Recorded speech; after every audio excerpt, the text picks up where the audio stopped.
ഡോക്ടർമാർ പോലും പറയുന്നു അനാമിക 17-ാം വയസ്സിലാണ് ഗർഭിണിയായതെന്ന്. 3 മാസം ഗർഭിണിയായിരിക്കെയാണ് വിഷ്ണു അവളെ വിവാഹം ചെയ്തത് എന്ന്.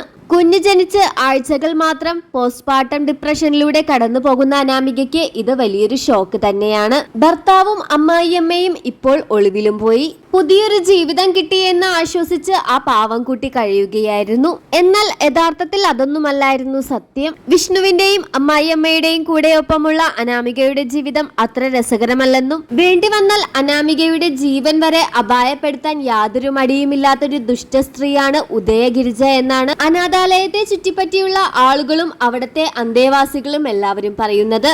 അനാമിക ഒട്ടും അവരുടെ കൈകളിൽ സേഫ് അല്ല. കുഞ്ഞിന്റെ DNA ടെസ്റ്റ് എടുത്തു കഴിഞ്ഞു. ഇതിന്റെ റിസൾട്ട് വന്നാൽ ഉടൻ തന്നെ വിഷ്ണുവിന്റെ അറസ്റ്റ് ഉണ്ടാകും.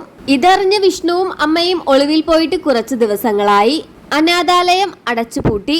അവിടത്തെ അന്തേവാസികളെ മാറ്റിപ്പാർപ്പിച്ചു. എന്നാൽ പോകാൻ ഒരിടമില്ലാതെ ആകെ പതറി നിൽക്കുകയാണ് അനാമിക.